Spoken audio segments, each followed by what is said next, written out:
साथियों नमस्कार। आज का विषय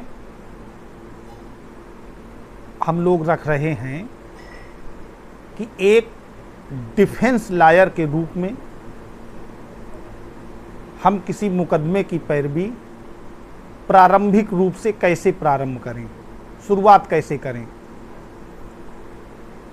दोस्तों, हम में से बहुत सारे लोग उस स्थिति में जब हम किसी अभियुक्त की ओर से हैं या किसी व्यक्ति के विरुद्ध कोई कंप्लेंट, कोई शिकायत थाने में किसी व्यक्ति द्वारा की जाती है और थाने का भार साधक अधिकारी उस शिकायत से प्रथम सूचना रिपोर्ट दर्ज कर लेता है, तो जिन लोगों के विरुद्ध वो प्रथम सूचना रिपोर्ट दर्ज होती है उन लोगों की एज ए डिफेंस लॉयर हम पैरवी कैसे करें, शुरुआत इस विषय से करनी है। साथियों, हमने देखा है अधिकांश हमारे साथी जो जूनियरशिप में हैं पता नहीं लगा पाते हैं कि उक्त प्रथम सूचना रिपोर्ट जो किसी संबंधित थाने में लिखी गई है उसकी कॉपी हम कैसे प्राप्त करें और कहां से प्राप्त करें। या बहुत से पब्लिक के लोग वो थाने में ही दौड़ लगाते हैं कि हमारे खिलाफ जो मुकदमा लिखा गया है हमें उसकी कॉपी मिल जाए, और अनाधिकृत रूप से पैसे भी बहुत खर्च करते हैं, फिर भी उनको प्रमाणित प्रति प्राप्त नहीं हो पाती है। तो एज ए डिफेंस लॉयर हम किस तरीके से एफआईआर लिखे जाने के ही स्तर से अपनी वकालत कैसे प्रारंभ करें। साथियों, ये सभी जानते हैं कि प्रथम सूचना रिपोर्ट 3 प्रतियों में तैयार होती है।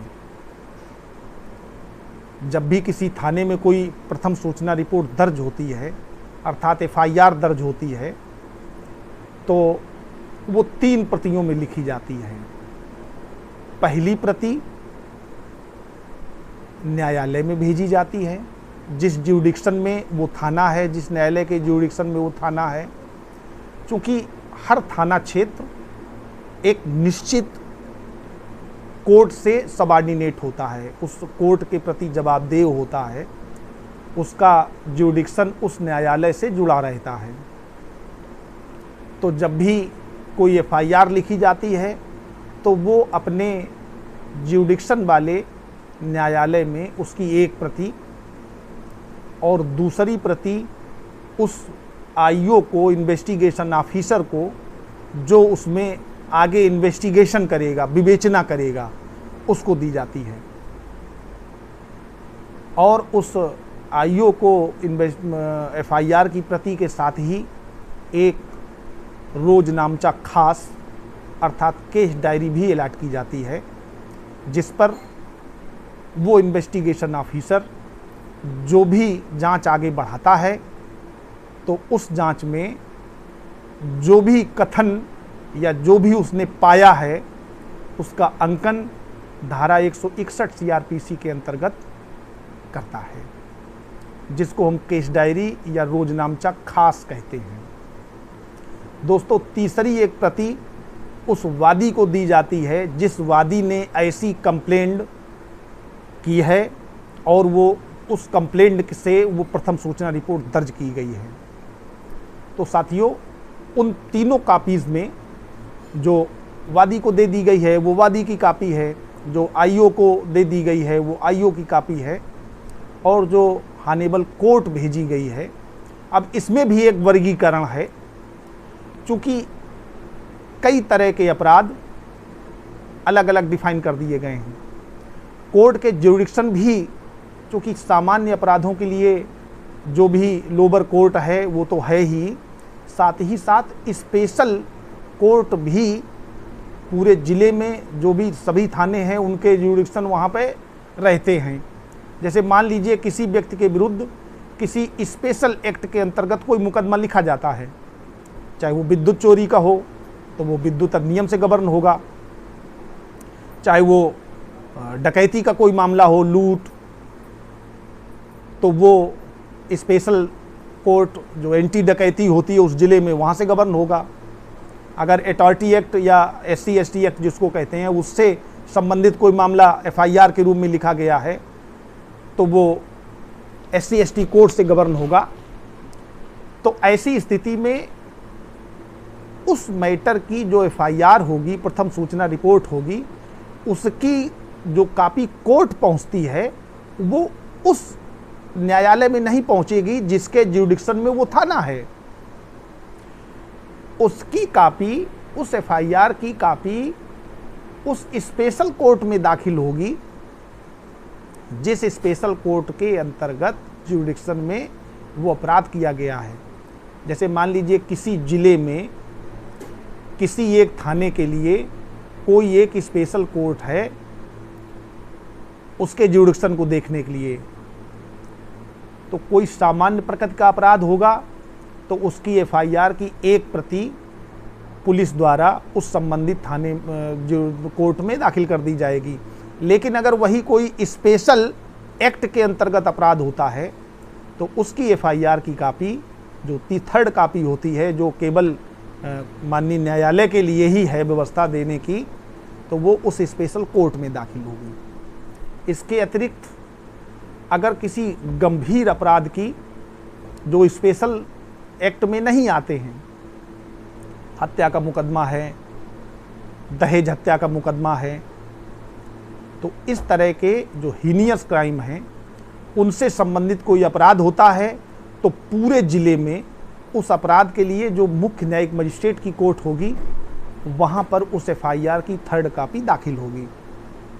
अधिकांश हमारे मित्र पता चला कि कोई FIR की कापी देखनी है, निकालनी है, तो उस संबंधित ज्यूरिडिक्शन वाली कोर्ट में देखते हैं, तो उस अपराध को डिफाइन करके अन्य कोर्ट में भी देखा जा सकता है।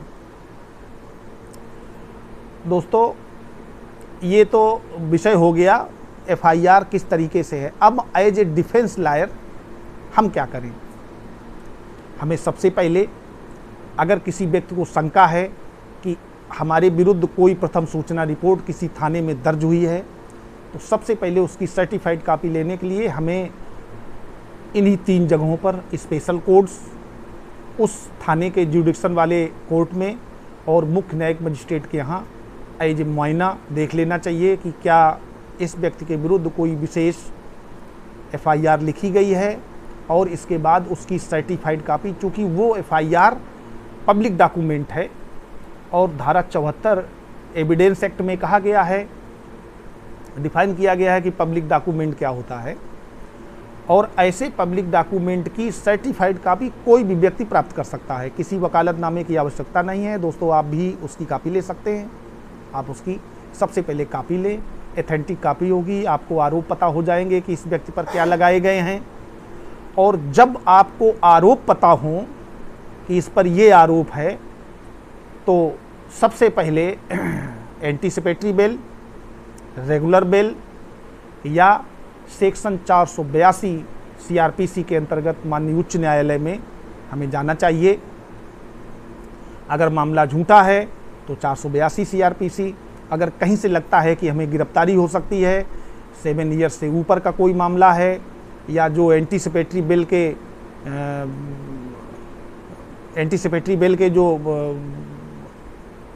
प्राविधान है उसके अंतर्गत एंटीसिपेटरी बेल मूव करनी चाहिए। जिन अपराधों में एंटीसिपेटरी बेल देने का प्रोविज़न किया गया है उनमें हमें एंटीसिपेटरी बेल में आना चाहिए। और अगर ऐसा लग रहा है कि हमारी गिरफ्तारी हो सकती है तो हमें रेगुलर बेल के लिए भी अप्लाई करना चाहिए। अगर अंडर इन्वेस्टिगेशन है तो सबसे पहले हमें एक वांछिताख्या कोर्ट में दाखिल करके ये रिपोर्ट मंगा लेनी चाहिए कि हम किस धारा में, किस थाने में वांछित हैं, उन धाराओं में हमें अपनी बेल करानी चाहिए। दोस्तों, इससे आगे के वीडियो में फिर हम और कुछ विषयों पर चर्चा करेंगे। फ़िलहाल अभी इतना ही। और एक निवेदन हमारा है कि अगर ये वीडियो चूँकि हमारा उद्देश्य है अपने साथियों, अपने दोस्तों अपने जूनियर्स, अपने मिलने वाले, अपने क्लाइंट, इन लोगों का ज़्यादा से ज़्यादा लीगल नॉलेज बढ़ाना और आपस में जानकारी शेयर करना। अगर ये वीडियोज़ आप लोगों को अच्छे लग रहे हैं तो हमारा उत्साहवर्धन करने के लिए ज़्यादा से ज़्यादा इसको लाइक करें, शेयर करें, कमेंट्स करें और हमारे इस चैनल को सब्सक्राइब करें। नमस्कार।